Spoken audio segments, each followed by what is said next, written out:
어떤 어머니가 그런 고백을 하더라고요. 어머니가 그립다라는 이야기를 하면서 뭐가 그렇게 그리우세요? 그러니까 그 어머니는 자신의 어머니를 추억하면서 이렇게 말합니다. 어머니의 잔소리가 그렇게 그립습니다. 살아생전에 어려서부터 천국 가시기 전까지 어머니가 그렇게 잔소리를 많이 했대요. 이렇게 해라, 저렇게 해라, 이렇게 하면 왜 그렇게 했냐? 한 얘기 또 하시고, 물어본 거 또 물어보시고, 근데 그 잔소리가 듣고 싶대요. 근데 듣고 싶어도 들을 수 없다라고 이야기를 합니다. 그래서 이제는 자기가 딸에게 한대요. 근데 그 딸이 보통이 아니에요. 속된 말로 엄마가 잔소리하고 싫은 소리 하면 정말 들이받을 정도로 딸이 굉장히 거셉니다. 얼마나 반항적이고 엄마하고 시간만 나면 말다툼을 심하게 하는지 제가 내 딸인지 아닌지 참 모르겠다라고 할 정도로 그렇게 엄마하고 딸하고 다툰대요. 그러면서 어느 날 한숨을 팍 쉬면서 그렇게 얘기해요. 이게 다 엄마 때문이라고. 왜요? 그랬더니 우리 엄마가 그랬대요. 잔소리하면서 듣기 싫어가지고 막 엄마한테 퍼부어댔대요. 그랬더니 엄마가 자기한테 그랬대요. 너도 응아 나중에 너하고 똑같은 딸 낳아서 키워라. 너랑 똑같은 딸 낳아서 너도 키워봐라. 근데 지금 싸우고 있는 그 딸을 보니까 자기하고 똑같대요. 자기가 엄마한테 한 거하고 똑같이 딸이 하고 있더래요. 여러분은 어떠세요? 아버지, 어머니를 생각하면 나는 결코 닮고 싶지 않았다. 나는 그렇게 살지 않겠노라고 수없이 많이 다짐하고 그렇게 되뇌었지만 어느 순간 내가 아버지를 닮아 있고 내가 어머니를 닮아 있고 아버지, 어머니가 걸어갔던 그 길을 걸어가고 있지는 않습니까? 어쩌면 우리 아버지, 어머니께서 남겨주신 그 흔적들이 저와 여러분들에게 남겨져 있는 것지도 모르겠습니다. 우리도 그렇게 아버지로, 우리도 그렇게 어머니로 우리 자녀들에게 기억되어질 것이라는 생각을 해봅니다. 우리가 이 땅에 태어나서 살아오면서 여러분 살다 보면 삶에서 얻어지는 것들이 있지만 또 살다 보면 잃어버리는 것도 많습니다. 얻는 것도 많고 잃어버리는 것도 많는데 무언가 얻었다고 해서 그게 다 얻은 것도 아니고 무언가 잃어버렸다고 해서 또 다 잃어버린 것도 아닙니다. 그렇기 때문에 무엇을 얻었든지 무엇을 잃었든지 그런 것들에 대해서 일희일비할 필요는 사실 없습니다. 주어진 삶에서 내게 주어진 삶에서 최선을 다하고 열심을 다하고 허투루 살지 아니하며 성실하게 신앙과 삶을 지키며 살아가면 그것이 복된 인생인 줄로 믿습니다. 그러나 우리가 살면서 인간으로서 살면서 한평생 결단코 잃어버려서는 안 되는 것이 있습니다. 죽었다 깨어나도 이것만큼은 잃어버리지 말아야 할 것이 있는데 여러분 그것이 부모님의 사랑입니다. 다 잃어버릴 수 있습니다. 물론 어떤 상황에 처했는지 삶의 형편을 다 모르기 때문에 단정지어서 말하기는 어렵습니다. 그러나 사람이 세상을 살아가는 데 있어서 가장 기본이 되는 삶을 말하라고 하면 그것은 어쩌면 우리 부모님으로부터 시작된 가정이 아닐까요?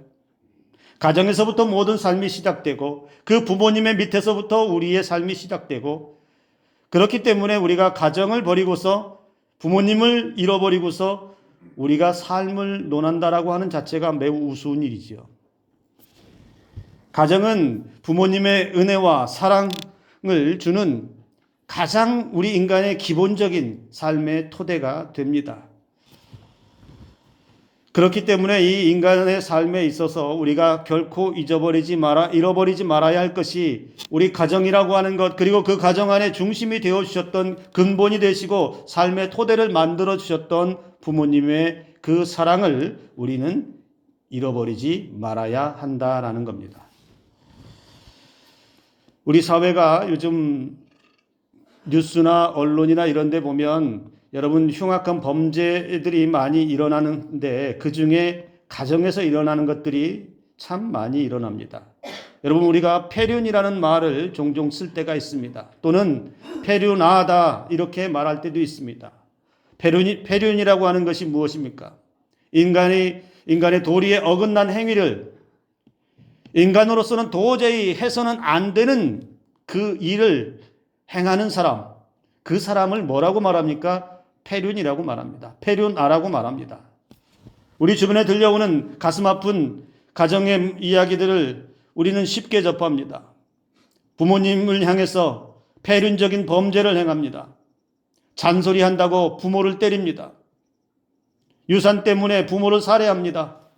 병든 부모를 돌보지 않고 방치했다가 사망에 이르게 합니다.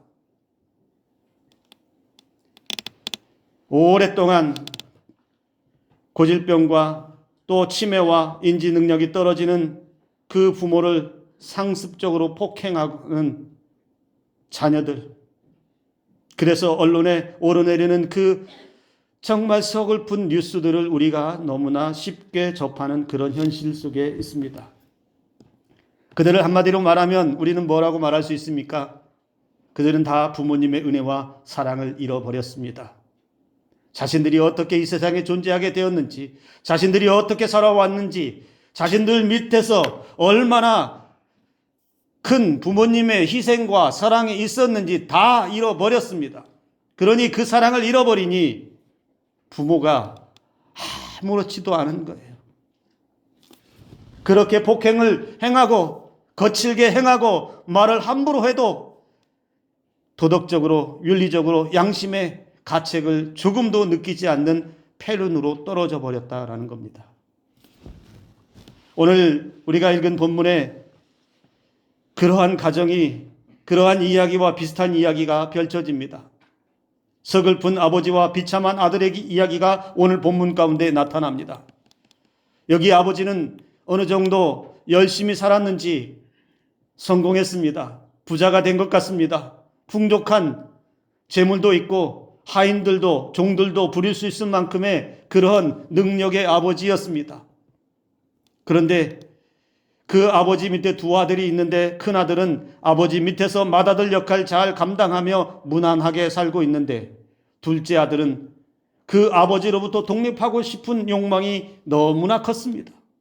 아버지의 재산만 있으면 나도 잘 살 수 있을 것 같은 그런 꿈을 꾸기 시작해서 둘째 아들은 아직 아버지가 살아계심에도 불구하고 유산을 먼저 물려받아서 독립된 삶을 꿈꾸며 그 아버지의 집을 박차고 나갑니다. 이제 아버지의 유산을 받았으니 나도 얼마든지 내 뜻과 내 의지대로 잘 살 수 있을 것이라고 꿈꾸며 그 아버지의 집을 박차고 나갔을 것입니다. 여러분, 그러면 질문 하나 드리겠습니다. 아버지가 아들을 잃은 것일까요? 아니면 아들이 아버지의 사랑을 잃은 것일까요? 정확하게 말하면 아버지가 아들을 잃은 것은 아닙니다. 그 아들이 아버지의 사랑을 잃어버렸습니다.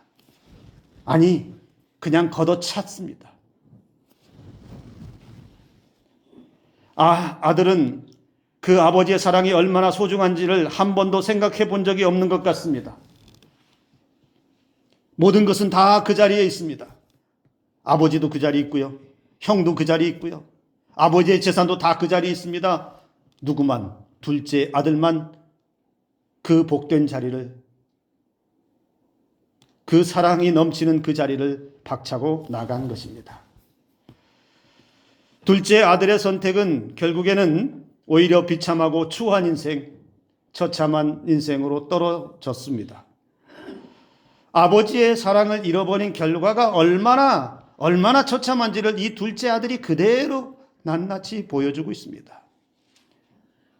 아버지의 사랑 없이도 나도 얼마든지 돈만 있으면 살 것이라고 생각했던 그 생각. 나도 아직은 젊으니 이 젊음 가지고 이 돈 가지고 살면은 얼마든지 행복하게 잘 살 수 있다는 이 착각. 그러나 며칠 안 되어서 그의 삶은 완전히 산산조각내서 인생 밑바닥으로 떨어져 버렸습니다. 아버지의 사랑을 박차고 나간, 아버지의 사랑을 잃어버린 결과가 그렇게 나타났는데, 이 아들은 한 번도 경험해보지 못한 일들을 경험합니다. 무엇을 경험하지 못했습니까? 아버지 곁에 있을 때, 아버지의 사랑을 받고 있을 때, 아버지 품 안에 있을 때 그의 둘째 아들의 인생은 궁핍한 인생이 아니었습니다. 풍족한 인생이었습니다. 부잣집 아들이었습니다. 사랑받는 아들이었습니다. 무언가 얻기 위해서 그렇게 구걸해야 할 만큼의 처참한 인생이 아니었습니다. 아버지가 가지고 있는 그것을 마음껏 누리면서 아버지의 사랑을 받아 살아 누리는 인생이 되었는데, 그 사랑을 박차고 나갔을 때 이 아들의 삶은 누구 하나 자기를 돌봐주지 않습니다. 거들떠도 보지 않습니다. 먹을 것도 떨어졌습니다. 궁핍해졌습니다. 아니, 궁핍한 정도가 아니고 굶어 죽을 지경에 처했습니다. 돼지나 먹는 쥐염 열매라도 먹어야 되는데 그것조차도 주는 사람이 없어서 돼지보다 못한 신세계로 떨어졌습니다. 아버지하고 있을 때는 이런 삶이 아니었다는 거예요. 그 돼지는 종들이나 치는 일들을 하지 자기가 돼지 우리의 근처도 안 갔을 거예요. 이 아들은 분명히 깨달았을 겁니다. 아버지를 떠나서 이렇게 되었구나. 그 아버지 품을 떠났더니 내 인생이 이렇게 비참하게 되었구나. 그리고 둘째 아들이 크게 깨달은 것이 하나가 있습니다. 내가 얼마나 헛된 결정을 했는가. 내가 얼마나 잘못된 선택을 했는가. 그리고 이 잘못된 선택의 결과 가운데서 내가 다시 선택할 것은 무엇이냐. 이제 아버지께로 돌아가자입니다. 왜 그런 결정을 했을까요? 배은망덕한 이 아들이 왜 그런 결정을 했을까요? 아버지 품 안에 있을 때가 훨씬 좋았기 때문에 그 기억을 잊어버릴 수 없는 거예요. 아버지 사랑을 다시 생각해 보니까 그 사랑이 너무너무 그리운 거죠. 그리고 그 사랑 안에 있는 것이 내가 살 길이라고 하는 것을 뒤늦게 깨달은 거죠. 그래서 염치불구하고 아버지께로 돌아가자.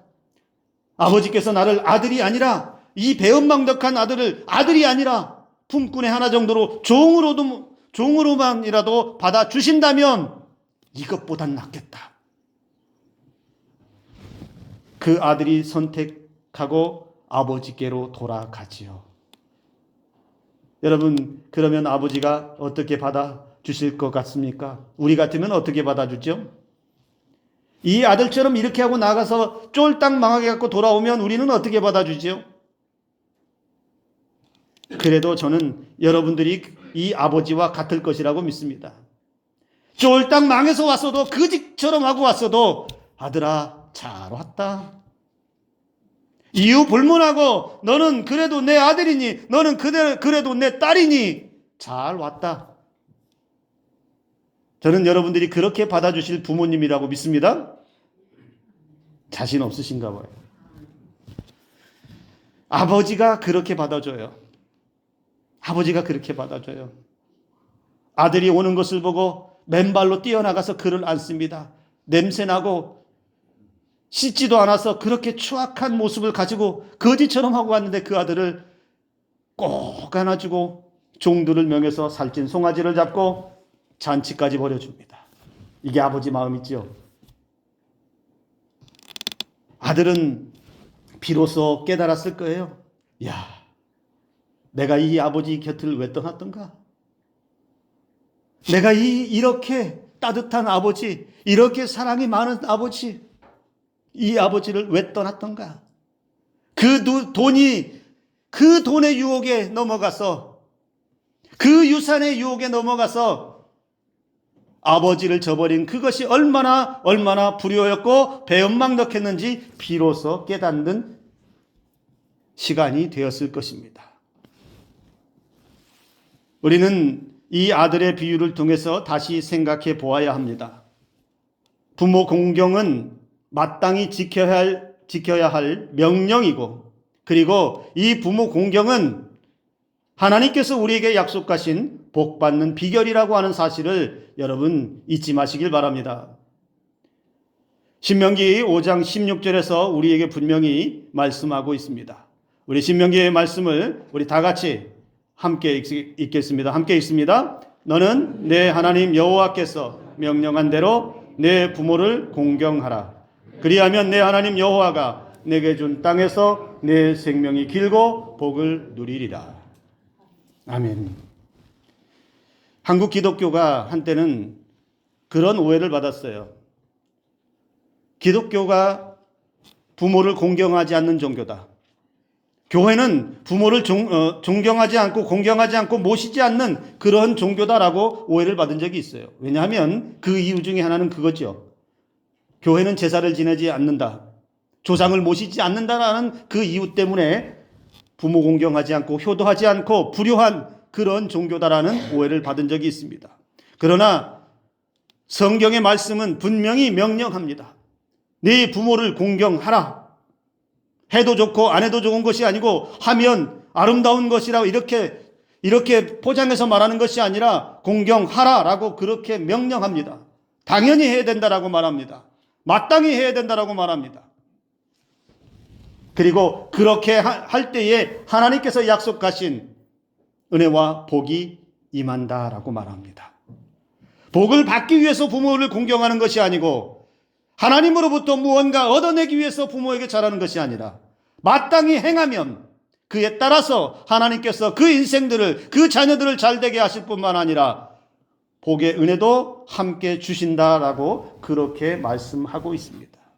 그래서 여러분 이 세상의 성경적인 가르침에 따라가면 인간의 삶이 잘 되는 가장 중요한 비결 중에 하나는 내 가정 속에 속해 있는 나의 사랑하는 부모님에 대해서 효를 다할 때부터 시작됨을 믿으시길 바랍니다. 내가 나를 낳으시고 길러주신 부모님의 그 은혜와 사랑을 기억하고 성경에서 가르쳐 주신 대로 공경하고 존경하고 따뜻하고 끝까지 그 부모 곁을 떠나지 아니하는 그 자녀들이 잘 됨을 여러분 믿음으로 받아들이시기를 주님의 이름으로 권면합니다. 예수님 당시에 부모 공경에 대해서 정면으로 위반한 사람들이 있어요. 그게 누굽니까? 바리새인들. 이들이 얼마나 위선적으로 행동을 했냐면 여러분 그 당시에 고르반이라는 말이 있습니다.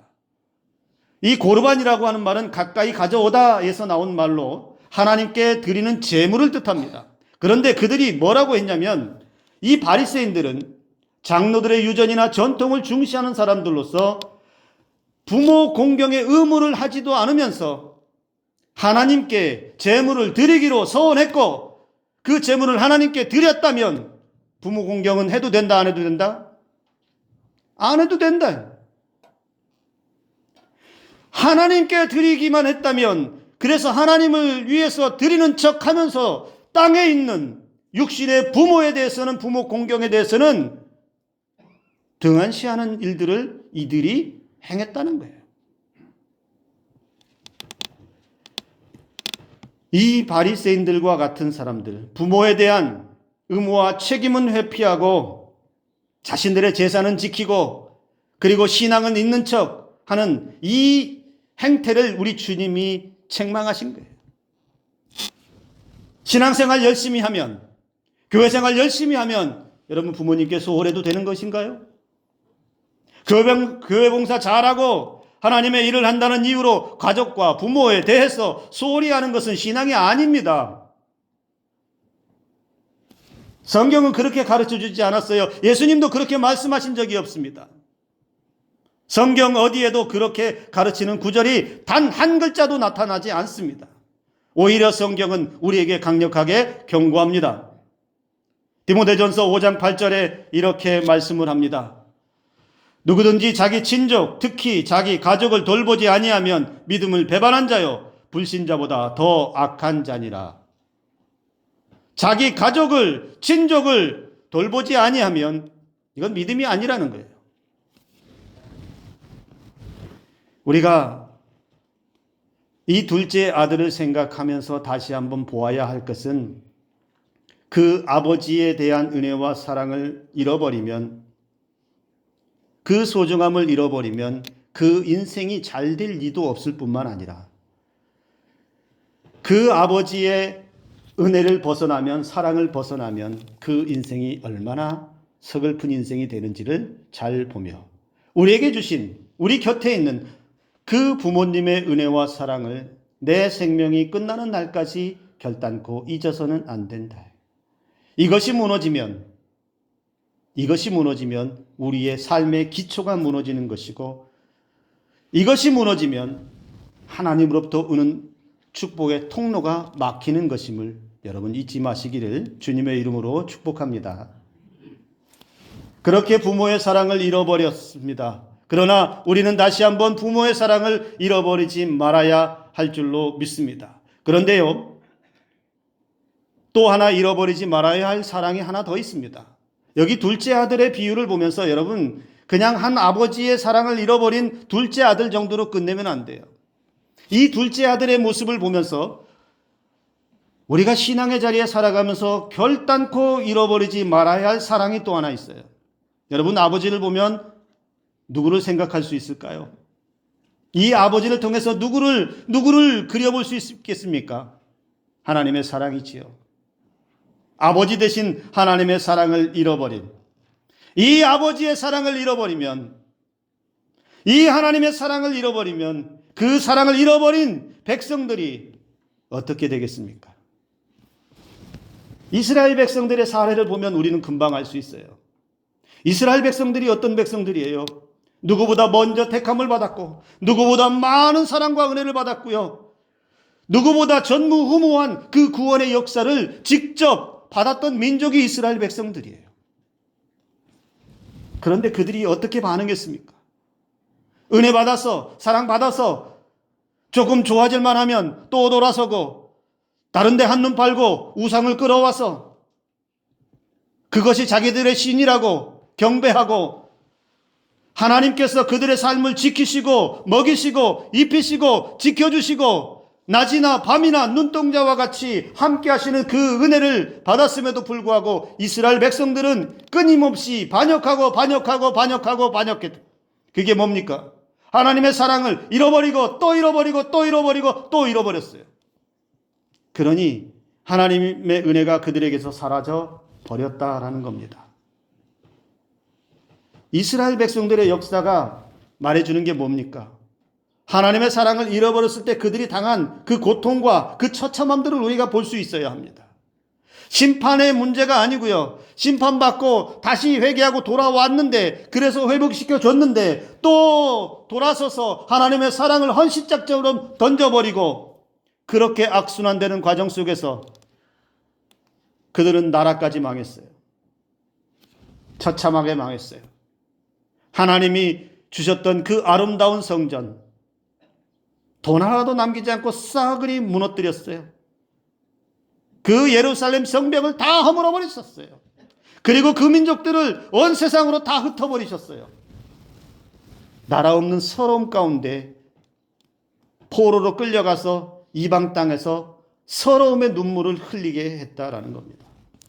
하나님의 사랑을 잃어버린 백성들이 그토록 고통과 참혹함의 인생들을 만날 수밖에 없다는 걸 이스라엘 백성들이 보여주었어요. 여러분, 이스라엘 백성들의 그 모습을 에스겔 선지자는 에스겔 16장에서 우리에게 아주 기가 막힌 이야기로 들려줍니다.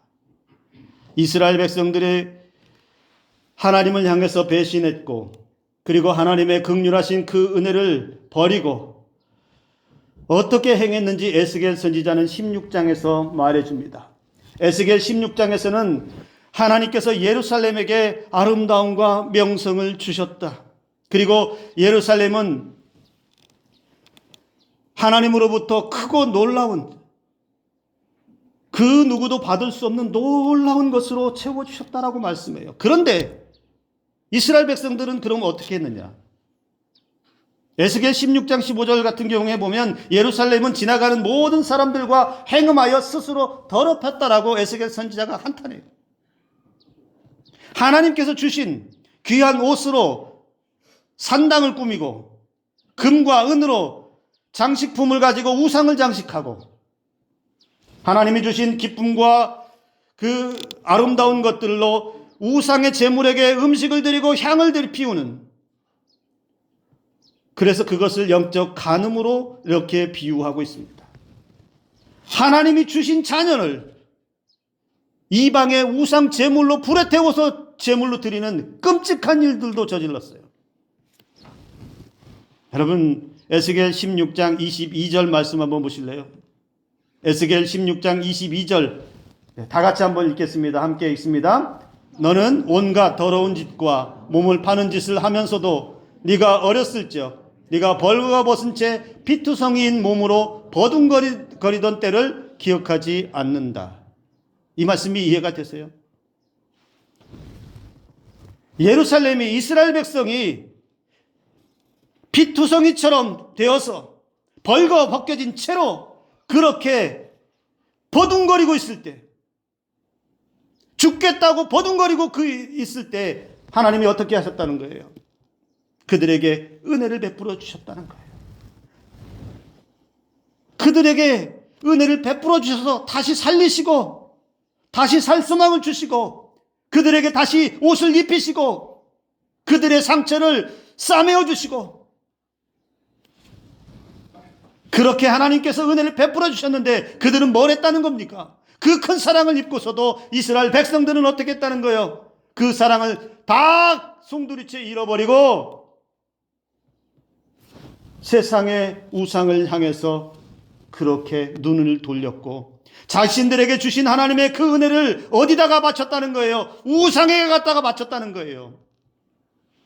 여러분 한번 생각해 보세요. 우리의 인생이, 저와 여러분들의 삶이 어떤 때는 정말로 밑바닥에 떨어져서 피투성이처럼 그렇게 벌거벗겨져서 길거리에서 버둥거리고 있는 인생과 같은데, 누구 하나 손 내밀어 주지 않을 때 하나님이 우리를 살리시고 우리에게 생명의 호흡을 주시고 우리에게 우리의 벌거벗겨진 그 인생을 입혀주시고 우리의 굶주린 그 인생을 먹여주셔서 그렇게 살게 하시는 은혜를 주셨는데, 살만하니까, 문제없으니까 눈을 돌려서 더 좋은 것은 없는지, 더 나은 것은 없는지, 더 복받을 것은 없는지, 더 영광을 얻을 것은 없는지, 나를 더 안전하게 해줄 것은 없는지, 나를 더 풍족하게 해줄 것은 없는지 여기저기 두리번거리면서 하나님이 주신 것으로 엉뚱한 짓을 하지는 않았는지 우리는 돌아볼 수 있어야 합니다. 이스라엘 백성들의 이 행태를 여러분 뭐라고 말할 수 있습니까? 하나님의 사랑을 잃어버린, 이게 패륜이에요. 자신의 처지도 생각하지 못하고 하나님의 은혜와 사랑을 헌시장처럼 내버린 신앙의 패륜이 바로 이런 모습이라는 겁니다. 죽을지 살지 모르는 피투성이와 같은 그런 인생들을, 그렇게 벌거벗겨져서 수치스러운 그런 인생들을 살려주셨음에도 불구하고 그 사랑을 헌시짝 버리듯이 버리는 이스라엘 백성들의 모습을 보면서 오늘 우리는 다시 생각해야 합니다. 내가 살면서 하나님의 사랑을 잃어버리지 않고 가고 있는지, 잘 가고 있는지 나 자신을 항상 들여다보아야 합니다. 좀 괜찮아지고 좀 살만해질 때에 다시 한눈 팔고 하나님보다 더 좋아하는 것을 끌어들이지 않는지, 그렇게 어려울 때, 그렇게 힘들 때, 그렇게 고통스러울 때, 그렇게 버둥거릴 때 하나님 한 번만 살려주십시오라고 그렇게 간절히 외칠 때, 그때 살려주신 은혜가 있었는데, 그때 회복시켜주신 은혜가 있었는데, 이제는 그렇게 절박함도 떨어져 버렸고 이제는 그 정도로 기도하지 않는 그런 시간 가운데 있다 하여서 하나님의 사랑에 대한 간절함도 뜨거움도, 하나님의 사랑을 향한 내 삶의 온전함도 보이지 않는다면 어쩌면 우리도 하나님의 사랑을 잃어버리고 살아가는 인생인지도 모르겠습니다. 사랑하는 성도 여러분, 우리는 오늘 어버이 주일을 맞이하여 두 개의 사랑을 생각합니다. 부모님의 사랑, 하나님 아버지의 사랑. 내 생명이 다하는 날까지 결코 잃어버려서는 안 되는 두 개의 사랑입니다. 이 두 개의 사랑을 잃어버리면 우리는 이 땅에서 우리의 무너진 삶 가운데, 무너진 신앙 가운데 우리 인생이 잘 되는 것 같아도 그 인생은 처참한 인생으로 떨어질 수밖에 없습니다. 그러나 아버지의 사랑을 회복한, 잃어버린 하나님의 사랑을 회복한 사람들에게는 다시 시작하는, 다시 일으켜 세워주시는 하나님의 은혜. 아버지가 아들을, 그 냄새나는 아들을 품어주셨던 것처럼 우리가 하나님의 사랑을 회복하고 부모님의 사랑을 회복하며 살아가면 아무리 추악한 인생이라 하더라도 그렇게 살다가 하나님 앞에 엎드려 왔다면 하나님은 우리를 다시 안아주시고 다시 회복시켜 주시고 다시 살게 하시고 다시 하나님의 자녀로서의 삶으로 새롭게 시작하는 은혜를 주실 줄로 믿습니다.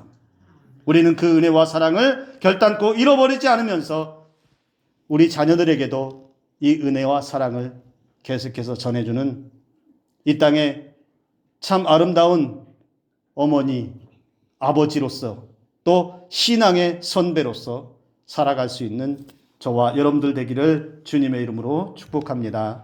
우리가 이 사랑들을 기억하며 또 이번 한 주간에 살아갈 동안에 그리고 우리의 남아있는 인생의 날 동안에 우리 부모님의 사랑 그리고 하나님의 사랑으로 충만하게 살아가는 우리 모든 성도들의 삶이 되기를 주님의 이름으로 축복합니다. 기도합니다.